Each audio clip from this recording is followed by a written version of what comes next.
Bonjour et bienvenue sur Ecomap, l'échographie pratique, facile et surtout utile du médecin généraliste.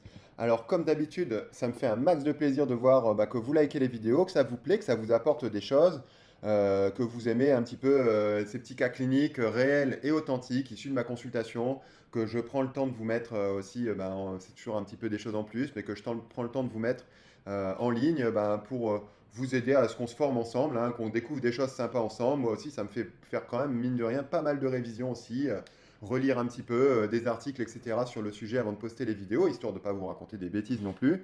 Et ben, mettez-moi un commentaire si ça vous intéresse, mettez-moi un like, abonnez-vous à la chaîne. Pareil sur Facebook, un like, un commentaire, abonnez-vous à la chaîne.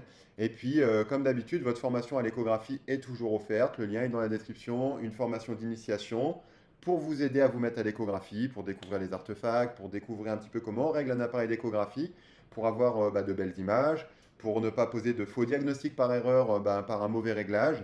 Hein. Et je pense que c'est une bonne base de savoir bien régler sa machine, de connaître les notions d'artefacts, de savoir comment ça fonctionne, qu'est-ce qu'on peut voir, qu'est-ce qu'on peut faire et ne pas faire.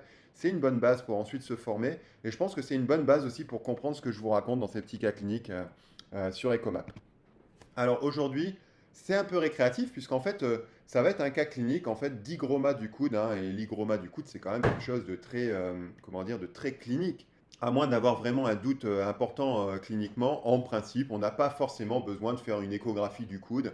Encore que l'échographie en consultation a ce côté extraordinaire, c'est que d'un point de vue communication avec le patient, c'est quelque chose d'extra.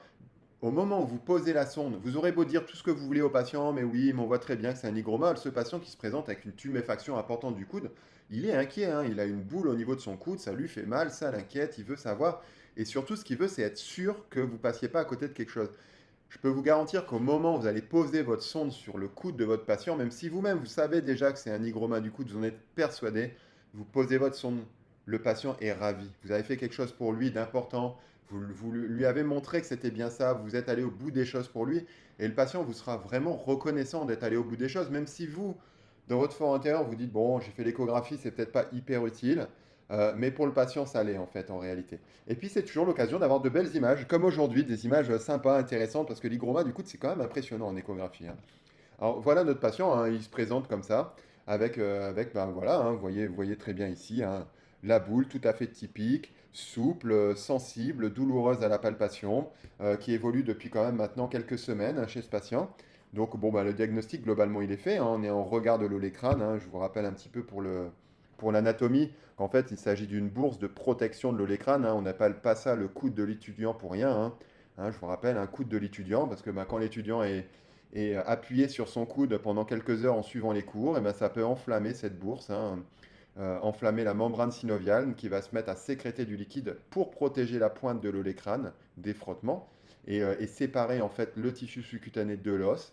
Et bien c'est la fonction de la bourse et elle va gonfler, elle va donner cette boule hein, qu'on voyait très bien chez notre patient. Alors en échographie, vous allez me dire, ça ressemble à quoi? Eh bien ça ressemble à ça. Vous voyez ici on est dans sagittal, on a une coupe dans le sens, hein, dans la longueur de notre ulna. Vous voyez ici l'ulna. Vous remarquez donc du liquide, hein, du liquide avec bien évidemment, toujours penser aux artefacts, un renforcement postérieur. On aurait pu le mettre en évidence un petit peu mieux en baissant le focus, hein, je le vois en regardant les images en même temps que vous. Notre focus est un peu haut. Si on avait abaissé le focus, on aurait un petit peu mieux vu ce renforcement postérieur. Donc notre liquide, donc, qui est la première partie de cette bursite, hein. La deuxième partie de cette bursite, bien entendu, c'est ici la prolifération synoviale. Hein. L'inflammation synoviale va épaissir notre synoviale, va la faire proliférer sous l'impulsion de l'inflammation et elle va être visible sous forme ici un petit peu de végétation hein, qu'on va très bien visualiser grâce au liquide, en fait, tout simplement. Hein, vous voyez ici, voilà, hein, c'était la petite masse, hein, la tuméfaction présentée par notre patient. En Doppler, c'est intéressant également. Hein. Vous voyez que ça prend de façon assez franche le Doppler. Vous voyez que ce patient avait une partie liquidienne assez pure hein, et une partie qui était liquidienne un petit peu plus écogène. Alors ça peut se voir. Hein. Euh, quand je repère quelque chose de plus écogène au niveau d'une bursite, au niveau d'un kyste synovial, j'ai tendance ici à rechercher les pathologies microcristallines, hein, chondrocalcinose et ici tout particulièrement la goutte. Notamment que ce patient, pour le coup, n'avait pas eu de facteur favorisant de son hygroma. Il n'est pas carreleur, c'est pas quelqu'un qui a un travail manuel, c'est pas un étudiant, c'est pas quelqu'un qui reste en appui sur son coude. Et il a développé spontanément un hygroma, quand même globalement assez douloureux et assez inflammatoire avec un Doppler assez franc. Donc je lui ai quand même fait des dosages, notamment d'uricémie, qui sont finalement revenus négatifs. Mais bon, faut y penser quand on voit quelque chose de plus écogène, hein, au niveau d'une bursite. Voilà pour le petit conseil au passage. Bon, c'est ma pratique personnelle, peut-être que la vôtre est très différente, ce que je respecte tout à fait. En vidéo, voilà ce que ça donne. Vous allez voir un petit peu, hein, on voit donc la partie plus liquidienne ici, la partie plus écogène ici. On voit bien sûr que c'est compressible, hein. Ça c'est un très bon signe également de lésion liquidienne, hein, et non tissulaire. Vous voyez que la partie tissulaire de la synovite, en fait, ne va pas être compressible, alors que la partie liquidienne va être parfaitement compressible. Vous voyez également, hein, le renforcement postérieur qu'on remarque ici assez bien sur cette bande ici. Pourquoi on le remarque mieux ici? Bah, parce qu'il reste du liquide, alors que de l'autre côté, il n'y en a plus. Ce qui est, on voyait, hein, on l'a très bien vu, hein, le renforcement. Ce qui est très intéressant parce que c'est aussi la partie où on avait du liquide qui était plus écogène. Alors on aurait pu se poser la question, est-ce que vraiment c'était du liquide? Je vous rappelle qu'il faut toujours, normalement, avoir un renforcement postérieur pour faire un diagnostic de lésion liquidienne à coup sûr. Hein, bah, vous voyez que quand j'ai compressé un petit peu je vous remettrai peut-être la vidéo juste après, quand j'ai compressé au niveau de la lésion, la partie liquidienne s'est un petit peu écrasée plus facilement, alors que la partie écogène un petit peu moins, mais qu'on a gardé un renforcement postérieur qui nous a en fait confirmé notre diagnostic de lésion liquidienne, hein.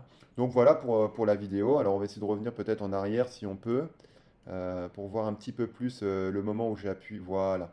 Hein, vous voyez que ici on a totalement écrasé la partie qui était très anécogène.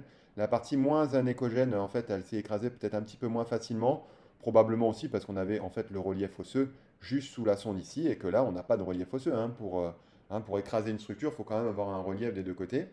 Et vous voyez ici le renforcement postérieur. Alors c'est tout pour aujourd'hui, ce cas clinique un petit peu, on va dire ludique, hein, puisqu'en fait, comme je vous l'ai dit, hein, plusieurs fois, bah, il n'y a pas forcément besoin d'une sonde d'échographie pour faire un diagnostic d'hygroma. Malgré tout, ça nous a fait de belles images, le patient a été très très reconnaissant et vraiment très content qu'on ait pris le temps pour lui de poser la sonde. Donc voilà, bah, c'était du gagnant-gagnant. Moi j'ai une belle image et une belle vidéo pour vous faire quelque chose de sympa sur YouTube. Lui, il est tout à fait rassuré, il est très content de la prise en charge, et c'est ça la médecine, c'est rendre service à son patient et faire du gagnant-gagnant. Alors, pensez à me mettre un petit like, mettez-moi un commentaire, abonnez-vous à la chaîne si vous aimez mes contenus. Pareil sur Facebook, un like, abonnez-vous, commentaire, etc., etc. Et votre formation à l'échographie est toujours offerte à ce jour. Le lien est dans la description. Je vous dis à bye bye, bientôt sur Ecomap.